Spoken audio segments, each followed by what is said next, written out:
자, 이제 오늘부터 앞으로 이제 유튜브에 시험 시간 관리부터 시작을 해서요. 여러분 공부법이라든지 선생님이 이제 강의를 하면서 학생들한테 느꼈던 그런 부분들, 그리고 동기부여 차원에서 동영상을 찍거나 이렇게 해가지고 우리가 선생님이 유튜브에 올릴 예정에 있습니다. 오늘 그 첫 번째 시간으로 시험 시간 관리에 관한 걸 가지고 얘기를 한번 해보도록 할게요.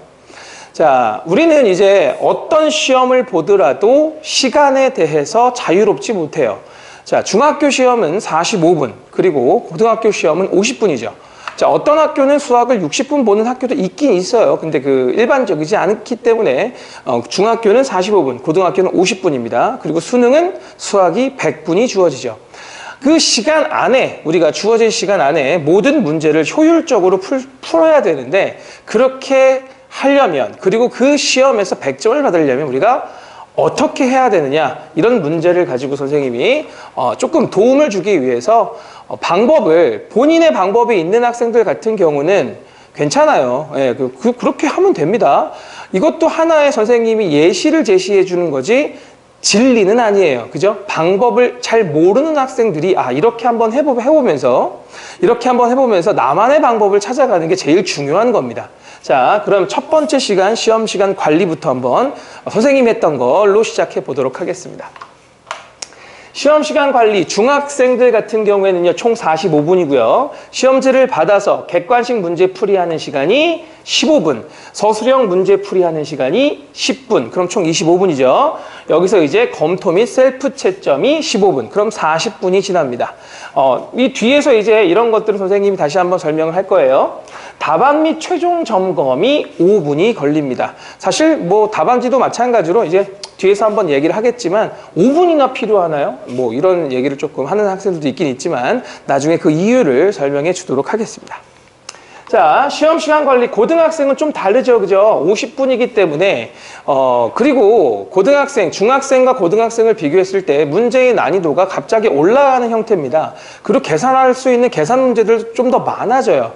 그래서 객관식 문제 풀이에 조금 더 시간을 투자를 해야 됩니다. 그래서 이렇게 우리 연습을 해주시면 좋을 것 같아요. 객관식 문제 풀이는 20분, 서술형 문제 풀이는 10분, 그 다음에 검토 및 셀프 채점은 15분, 답안 및 최종 점검이 5분입니다. 마찬가지로.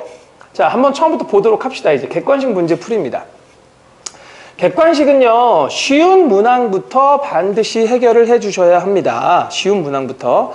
갑자기 어려운 문제를 내가 딱 닥쳤을 때, 어려운 문제를 풀었을 때, 굉장히 이제 심장 박동이 빨라지는 학생들도 있을 것이고, 식은땀이 쭉 나는 학생들도 있을 거예요. 그러면 사실 긴장을 하게 됩니다. 긴장을 하게 되면 쉬운 문항도, 내가 아는 문항도 놓치게 되는 경우가 굉장히 많아요. 그래서 반드시 쉬운 문항부터 풀이를 하는데, 우리 학교 선생님들이 보통 시험 문제를 낼 때 1번부터 어려운 문제를 주지는 않아요. 거의 대부분의 선생님이요. 자, 그래서 그냥 1번부터 차례대로 풀면 됩니다, 여러분. 그리고 객관식의 거의 맨 마지막 부분의 문제들이 어려운 문제일 확률이 높아요. 그래서 수능 같은 경우도 20번과 21번 객관식의 맨 마지막 문제 두 문제가 어렵고, 그 다음에 주관식의 맨 마지막 문제인 29번, 30번이 가장 어려운 킬러 문항이라고 하죠. 가장 맨 마지막 21번, 30번 문제가 킬러 문항이죠. 그런 것들 보셔서 알겠지만 그 학교 시험도 거의 마찬가지예요. 선생님들도 그런 방법으로 문제를 내기 때문에 그냥 차례대로 풀어주시면 됩니다. 차례대로 풀어주시면 되고요. 그런데 중간에 내가 풀었는데, 차례대로 풀기 시작했는데 한 7번이나 8번 정도 돼서 막히는 문제가 한 문제 나왔어. 한 문제가 나왔단 말이야. 그럼 그걸 어떻게 해야 되나? 계속 붙잡고 있어야 되나? 그러면 이제 망합니다, 시험은요. 시험은 내가 만약에 풀다가 계산이 조금 삐끗하거나 아니면은 문제를 풀었는데도 불구하고 계속 내가 풀었던 게 객관식 답에 없어. 그러면 과감하게 스킵을 합니다. 과감하게 다음 문제로 가야 돼요. 그걸 계속 붙잡고 있다가는 나중에 있는 내가 아는 문제도 놓치게 돼요. 그러니까 반드시 풀다 막히는 문항은 과감하게 스킵을 할 수 있어야 됩니다. 그 다음에 못 푼 문항, 여기서 스킵한 문항 같은 경우에는 검토 시간, 셀프 채점 시간에 우리가 다시 한번 생각해서 풀이하는 시간을 가지면 됩니다. 자, 두 번째 우리가 서술형 문제 풀이로 한번 가보죠. 자, 중등은 10분이고 고등은 마찬가지로 또 10분이에요. 서술형 문항이 그 30%가 출제가 됩니다. 그런데 어떤 학교들 같은 경우는 객관식 문항으로 지필고사를 다 보는 학교가 있어요. 그래서 서술형 문항 같은 경우에 수행평가로 대체한다라는 학교가 있는데 그러면 완전 개꿀이죠. 그죠? 완전 좋죠. 하지만 그렇지 않은 학교가 더 많죠. 그죠? 그래서 중간고사를 우리가 중간고사, 기말고사를 일정 부분 객관식, 일정 부분은 서술형으로 내는 경우가 많은데 서술형 문항이 객관식 문항보다 많은 학교는 거의 없다고 보시면 됩니다. 예, 거의 뭐 있을 수도 있어요. 전체를 다 서술형으로 내겠다 하는 학교도 선생님이 보긴 봤거든요. 이제 그런 학교를 제외한 나머지 일반적인 학교는 서술형 문항은 한 세 문제, 네 문제 요 정도 선에서 우리가 출제를 뭐 하고 있기 때문에 10분으로 선생님이 풀 수 있는 시간을 줬어요. 자, 그럼 보면 시간적 여유가 있어. 내가 문제를 딱 봤는데 문제들을 한번 훑어봤는데 서술형 문항들이 그렇게 어렵지가 않아. 내가 바로바로 시작할 수가 있을 것 같아. 이런 학생들 같은 경우에는 문제지에 일단 풀어야 됩니다. 문제지에 풀고 그 다음에 답안지에 적어야 돼요. 왜냐하면 우리는 연필로 풀죠. 볼펜으로 푸는 학생도 있긴 있겠지만 그죠? 보통은 수학 문제는 연필로 푸는 걸 추천해 줍니다. 왜? 뭐 틀리면 지워야 되니까. 사실 그거를 지우개로 지우지 않고 옆에다 찍찍 긋거나 뭐 이렇게 막 풀다가 뭐 이거 아니야 뭐 이렇게 하고 옆에다 푸는 학생들은 약간 좀 산만한 경향이 있어요. 그래서 정리가 필수인데 수학 문제를 할 때는 단계적으로 정리하는 게 필수인데 그런 것들이 좀 부족해요. 그래서 항상 지우개로 지우고 깔끔한 상태에서 우리가 정리할 수 있는 습관을 들여야 됩니다.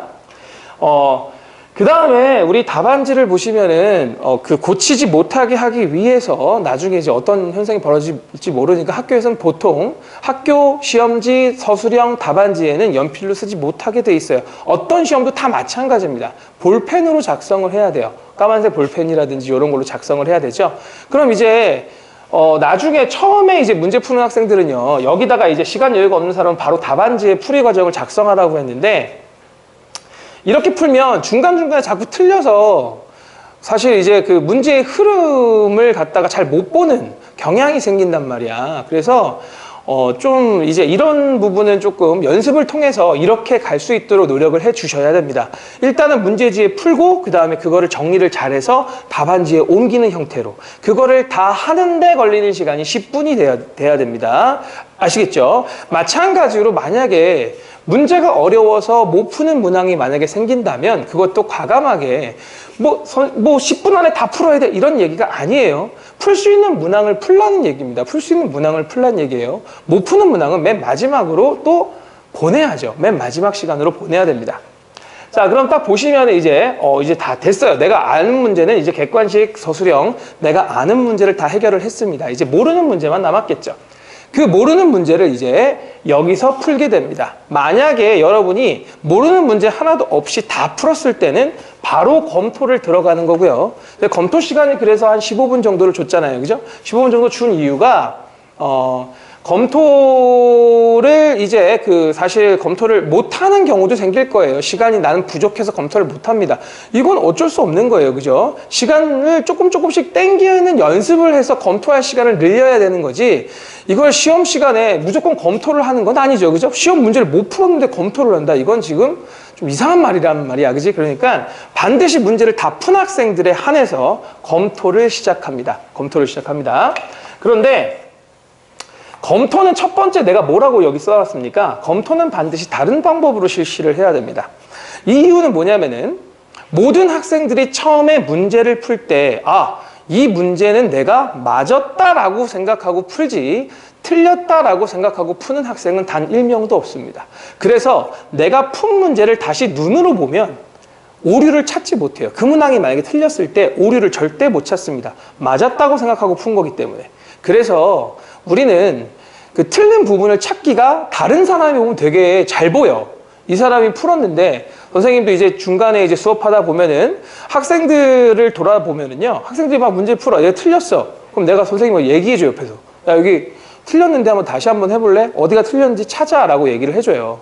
그러면 절대 못 찾아요. 그대로 보면 못 찾아.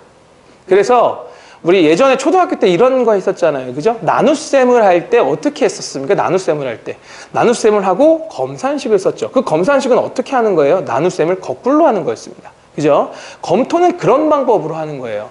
그래서 항상 검토는 반드시 거꾸로 다시 한번 보거나 아니면 거꾸로 보는 그 검토 방법이 조금 더 그 방법을 잘 모르겠다라고 하는 학생들은 이 문제를 다른 방법으로 다시 한번 풀어보는 게 좋아요. 그래서 수학에서 문제의 정답은 단 하나지만 문제 풀이 과정은 굉장히 여러 개입니다.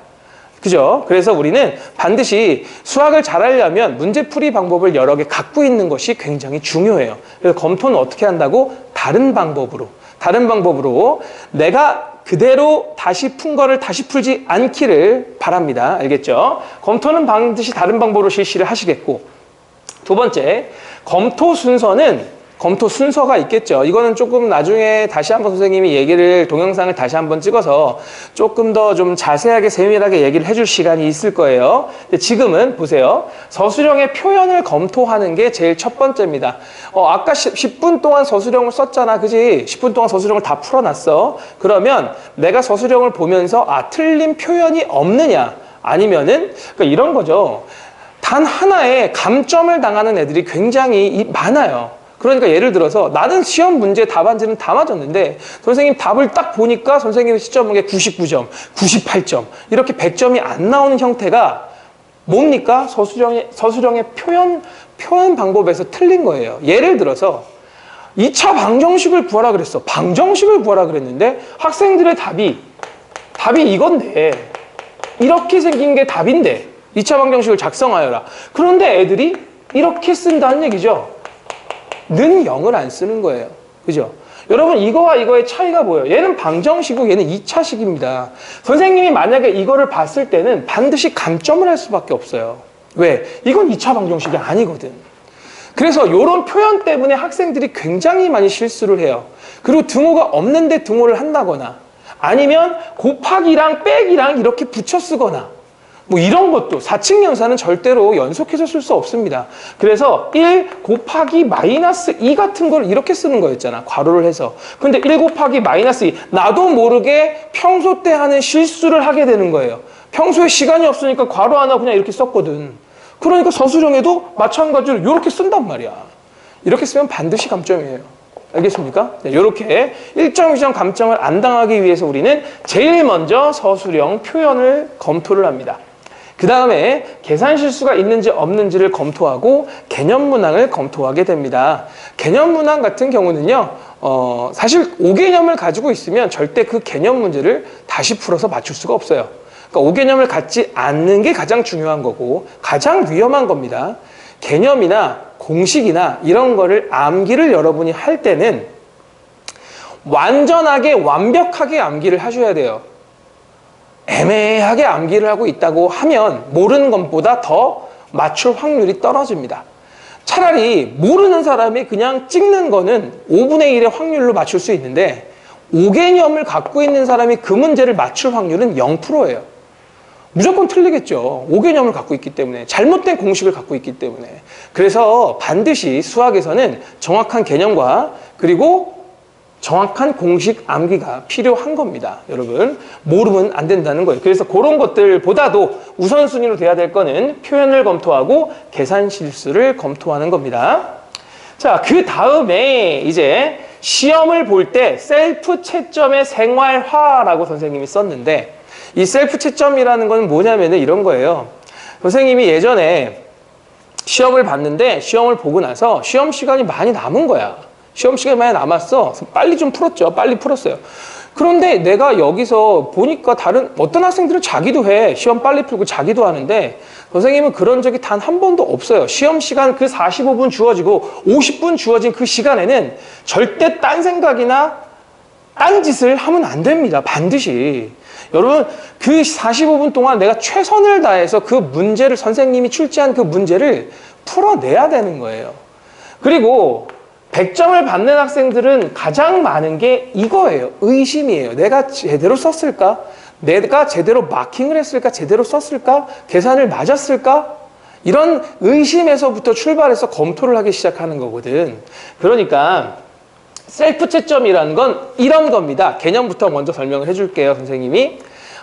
시험을 봤는데 심심한 거야. 빨리 풀었어. 20분 안에 풀어버렸어. 30분이 남았어.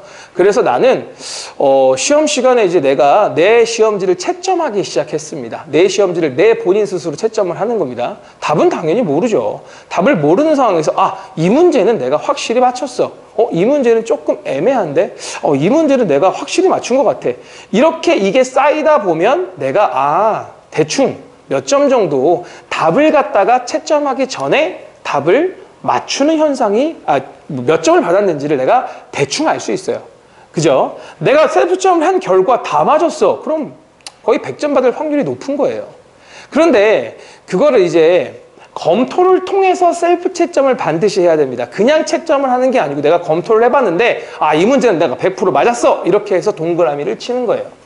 알겠습니까? 그런데 얘는 선생님이 시간이 되게 많이 오래 걸려요. 시간이 오래 걸립니다. 그래서 일반 문제집을 풀 때는 이거를 조금 이렇게 하기에는 너무 시간이 오래 걸리기 때문에 학원에서 테스트를 보거나 학원에서 테스트를 보거나 아니면은 그 집에서 이제 모의고사를 보거나 이렇게 시험 문제를 봤을 때 셀프 채점을 조금 해주시면 좋을 것 같아요. 그럴 때만. 자, 그러면은 이게 뭐냐?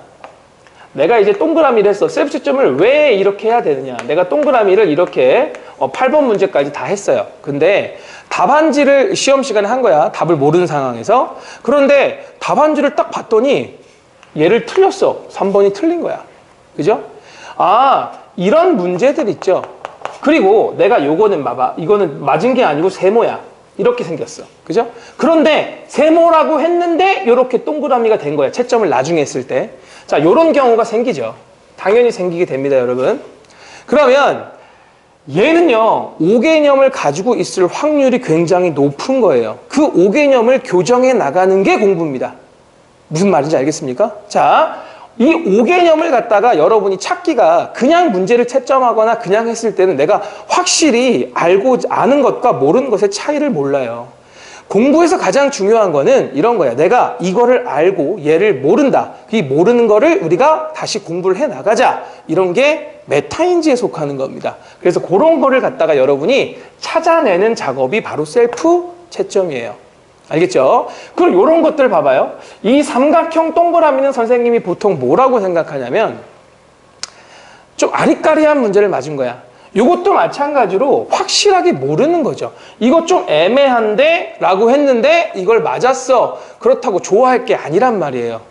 그때 이 문제를 확실하게 알기 위해서 다시 한번 학습을 해줘야 됩니다. 이것도 이거랑 마찬가지예요. 똑같은 거예요. 알겠죠? 그래서 셀프 채점은 이런 방법으로 해서 사실 재밌어. 뭐 내가 시험지를 받아가지고 내가 채점을 했는데 그 결과랑 비교했을 때 나중에 채점을 한 결과랑 비교했을 때 얼마만큼의 차이가 나는지 그런 것들 보는 것도 조금 재밌죠. 그죠? 뭐 재미없을 수도 있고 하지만 이 방법이 가장 실수를 줄이기 위한 가장 좋은 방법이에요. 그러니까 반드시 한번 여러분이 실시해 보고 별로다라고 하면 뭐 자신한테 안 맞는다라고 하면 안 해도 되지만 선생님이 생각하는 가장 실수를 잡기 좋은 방법은 이 방법입니다. 알겠죠? 셀프 채점을 하는 방법이에요. 알아두시고요. 자, 그 다음에 우리 마킹 및 최종 점검이라고 했죠. 자, 답안 마킹에 걸리는 시간은 약 1분밖에 안 걸립니다. 여기서 답안 마킹이라는 건 OMR 카드를 마킹하는 거예요. 아까 선생님이 서술형 시간에 그 문제를 풀면서 그때 서술형 답안은 그때 다 끝냈어야 됩니다. 여러분. 알죠? 자, 그 다음에 답안 마킹은 1분 걸린다는 게 뭐 객관식이 1번부터 16, 17, 18번 요 정도까지밖에 없기 때문에 요거를 마킹하는 데 걸리는 시간이 뭐 당연히 1분밖에 안 걸려요. 1분에서 2분 정도밖에 안 걸립니다. 혹시나 선생님이 얘기해 주죠. 시험 시간 5분 남았다 이렇게 얘기하면 무조건 마킹이 들어가야 됩니다. 나중에 그 마킹 안 하고 있다가 선생님이 종을 땅 치는 순간 이제 걷기 시작하는데 그때 막 마킹하고 있으면은 부정행위로 간주가 될 수도 있기 때문에 반드시 5분 남았다는 선생님이 얘기를 하면 마킹부터 시작을 하는 거야. 근데 마킹을 할 때 여러분 이렇게 마킹을 하는 사람들이 있어요. 뭐 1, 2, 3, 4, 5 내가 1번, 2번, 3번, 4번, 5번의 정답이 1, 2, 3, 4, 5일 때 이렇게 하는 거야. 1, 2, 3, 4, 5, 1, 2, 3, 4, 5 그리고 그 다음에 뭐 그 다음 것도 뭐 5, 4, 3, 2, 1 그럼 5, 4, 3, 2, 1 이렇게 찍어요. 이렇게 하지 마세요. 알겠죠? 이렇게 답안 마킹 하는 거는 혹시나 한 문제를 빼뜨리거나 아니면은 그 순간 암기한 그 기억이 오류가 날 수가 있어요. 그래서 내가 시험지에 쓴 답이랑 마킹을 한 답이랑 달라질 확률이 높아요. 그렇게 절대 하지 마세요. 자, 그리고 그렇게 만약에 했을 때 밀려 쓰는 형태가 가끔씩 생겨요. 전체 그 300명의 시험을 보면 밀려 쓰는 학생이 사실 그 많지는 않아요. 많지는 않지만 가끔 있어. 그럼 밀려 쓰면 완전 얼마나 억울해. 그러니까 답안 마킹을 할 때는 1번에 2번, 1번에 2번이구나. 3번에 4번이구나. 왜? 내가 중간에 2번을 못 풀었을 수 있잖아. 이 최종 점검 시간으로 보낼 수도 있잖아. 그지? 맨 마지막에 최종 점검이라는 거는 내가 끝까지 못 푼 문제를 붙잡고 있는 시간이에요. 알겠습니까? 끝까지 못 푼 문제를 붙잡고 있는 그 시간이 가장 중요하다는 얘기죠.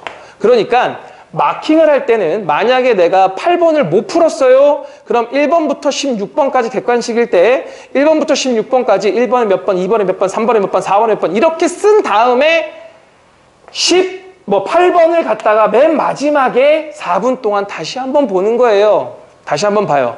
그리고 한 문제니까 선생님이 끝까지 보다가 안 풀리면 할 수 없지. 찍어야 되잖아. 그지? 그러니까 선생님이 거드라 그럴 때 바로 뭐 예를 들어 좋아하는 번호를 쓰고 내면 되는 거예요. 알겠습니까? 이런 방법으로 우리가 문제를 시험을 보면은 조금 더 이제 효율적으로 시험을 볼 수가 있다는 얘기고요. 그리고 이 방법대로 여러분 집안의 수학 문제를 푼 학생들은 반드시 뭐 이만한 이제 우리 요렇게 생긴 뭐 있어요? 시계 있죠? 시계. 전자시계로 되어 있어 가지고 그죠? 그거를 반드시 여러분이 없다면 뭐 구매를 하시거나 아니면은 뭐 다른 시계를 활용하시거나 반드시 시간을 재면서 문제를 해결해야 됩니다. 알겠습니까? 느긋하게 천천히 연습을 할 때 이렇게 해결하는 수학 문제는 사실 시험에 별로 도움이 되지 않아요. 시험의 문제를 풀 때는 시간에 입각해서 정확하게 문제를 풀어야 되기 때문에 시간 안배를 위해서 반드시 시간 체크를 항상 필수화해야 됩니다. 알겠습니까? 자, 다음 시간에는 다른 내용으로 우리가 또 만나보도록 하겠습니다. 오늘은 여기까지 하도록 할게요.